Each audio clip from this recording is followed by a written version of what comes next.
The Táin or the Cattle Raid of Cooley. The Pillow Talk, held by Ailill and Maeve. Translation by Cecile O'Reilly. Here begins the Táin Once upon a time, it befell Ailill and Maeve that, when their royal bed had been prepared for them, in Rath Cruachan in Connacht, they spoke together as they lay on their pillow. "In truth, woman," said Ailill, "she is a well-off woman who is the wife of a nobleman." "She is indeed," said the woman. "Why do you think so?" "I think so," said Ailill, "because you are better off today than when I married you." "I was well off before marrying you," said Maeve.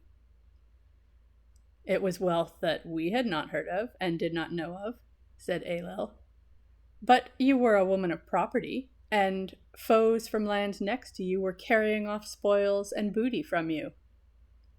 "Not so was I," said Maeve, "but my father was in the high kingship of Ireland, namely Uccath Fethlec, Macfin, Macfinadmen, Macfindin, Macfingun, Macrogan Rua the Red, Macregan, Macblahocht, Macbiohocht, Macenna Angnecht, Macangus Torbeck.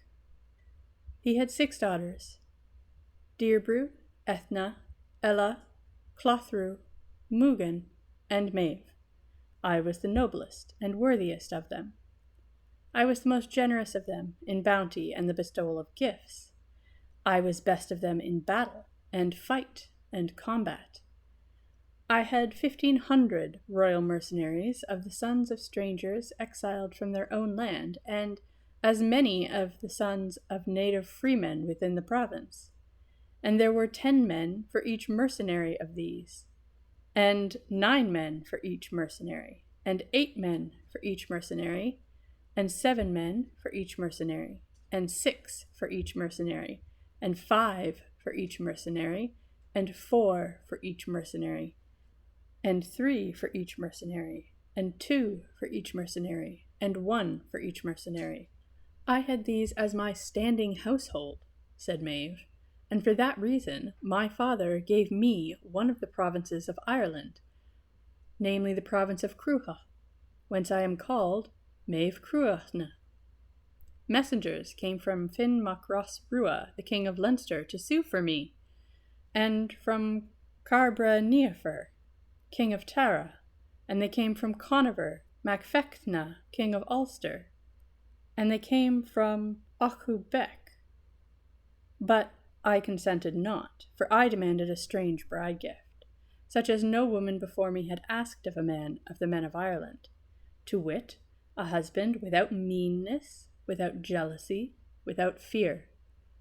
If my husband should be mean, it would not be fitting for us to be together, for I am generous in largesse and the bestowal of gifts. And it would be a reproach for my husband that I should be better than he in generosity, but it would be no reproach if we were equally generous, provided that both of us were generous. If my husband were timorous, neither would it be fitting for us to be together, for single-handed I am victorious in battles and contests and combats, and it would be a reproach to my husband that his wife should be more courageous than he. But it is no reproach if they are equally courageous, provided that both are courageous. If the man with whom I should be were jealous, neither would it be fitting. For I was never without one lover quickly succeeding another. Now such a husband have I got, even you, Ailill Mac Rossa Rua of Leinster. You are not niggardly, you are not jealous, you are not inactive. I gave you a contract and a bride price, as befits a woman, namely the raiment of 12 men, a chariot worth thrice 7 cumula, the breadth of your face in red gold, the weight of your left arm in white bronze. Whoever brings shame and annoyance and a confusion on you, you have no claim for compensation or for honor price for it, except what claim I have," said Maeve. "For you or a man dependent on a woman's marriage portion. Not so was I, said Ailill, but I had 2 brothers, one of them reigning over Tara, the other over Leinster, namely Finn over Leinster, and Carbra over Tara. I left them to rule because of their seniority, but they were no better in bounty and the bestowal of gifts than I, and I heard of no province in Ireland dependent on a woman except this province alone. So I came and assumed the kingship here in virtue of my mother's rights. For Mata Murishk, daughter of Maga, was my mother. And what better queen could I have than you? For you are the daughter of the High King of Ireland. Nevertheless, said Maeve, my property is greater than yours. I marvel at that, said Ailill. There is none who has greater possessions and riches and wealth than I, and I know that there is not. There were brought to them what was least valuable among their possessions, that they might know which of them had more goods and riches and wealth. They were brought to them their wooden cups, and their vats, and their iron vessels, their cans, their washing basins, and their tubs. There were brought to them then their rings, and their bracelets, and their thumb rings, their treasures of gold, and their garments, as well purple as blue, and black and green, yellow and vari-colored and gray, dun and checkered and striped. Their great flocks of sheep were brought from fields and lawns and open plains. They were counted and reckoned, and it was recognized that they were equal, of the same size and the same number. But among Maeve's sheep there was a splendid ram, which was the equivalent of a cummal in value, and among Ailill's sheep was a ram corresponding to him. From grazing lands and paddocks were brought their horses and steeds. In Maeve's horse herd was a splendid horse which might be valued at a cummal, and Ailill had a horse to match him. Then their great herds of swine were brought from woods and sloping glens and solitary places. They were counted and reckoned and recognized. Maeve had a special boar, and Ailill had another. Then their herds of cows, their cattle, and their droves were brought to them from woods and waste places of the province. They were counted and reckoned and recognized, and they were of equal size and equal number. But among Ailill's cows there was a special bull. He had been a calf of one of Maeve's cows, and his name was Finnvanach. But he deemed it unworthy of him to be counted as a woman's property, so he went and took his place among the king's cows. It was to Maeve if she owned not a penny of possessions, since she had not a bull as great as that among her kine. Then Macroth the herald was summoned to Maeve, and she asked him to find out where in any province of the provinces of Ireland there might be a bull such as he. I know indeed, said Macroth, where there is a bull, even better and more excellent than he. In the province of Ulster, in the cantred of Coolnia, in the house of Dara Macfiachna. Dun Coolnia is his name. Go you there, Macroth, and ask of Dara for me a year's loan of Dun Coolnia. At the year's end, he will get the fee for the bull's loan, namely 50 heifers, and Dun Coolnia himself returned. And take another offer with you, Macroth. If the people of that land and country object to giving that precious possession, Dun Coolnia, let Dara himself come with his bull, and he shall have the extent of his own lands in the level plain of Magay, and a chariot worth thrice 7 cumala, and he shall have mine own intimate friendship. Thereupon the messengers proceeded to the house of Dara Macfiachna. The number of Macroth's embassy was 9 messengers. Then Macroth was welcomed in the house of Dara. That was but right, for Macroth was the chief herald of all. Dara asked Macroth what was the cause of his journey and why he had come. The herald told why he had come, and related the contention between Maeve and Ailill.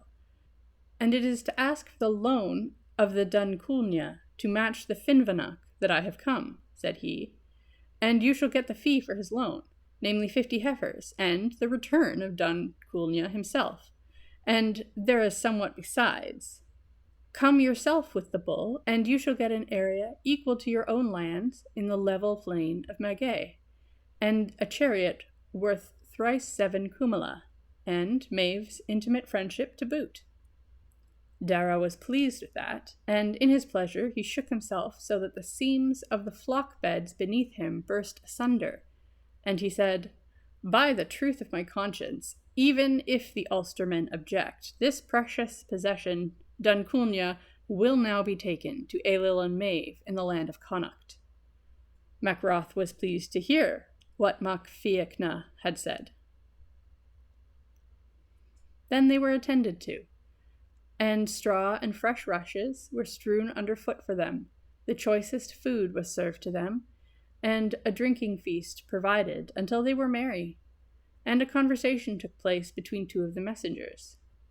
In sooth, said one messenger, generous is the man in whose house we are. Generous indeed, said the other. Is there among the Ulstermen any who is more generous than he? Said the first messenger again. There is indeed, said the second. More generous is Conover, whose vassal Dara is. For though all the Ulstermen should rally round Conover, it were no shame for them. A great act of generosity it is indeed for Dara to have given us 9 messengers, that which would have been the work of the 4 great provinces of Ireland to carry off from the land of Ulster, namely Dun Culnia. Then a third messenger joined their conversation. And what are ye saying? He asked. Yon messenger says that the man in whose house we are is a generous man. He is a generous man indeed, says another. Is there any among the Ulstermen who is more generous than he? Asked the first messenger again. There is indeed, says the second. Conover, whose vassal Dara is more generous. And if all Ulstermen adhered to him, it were indeed no shame for them.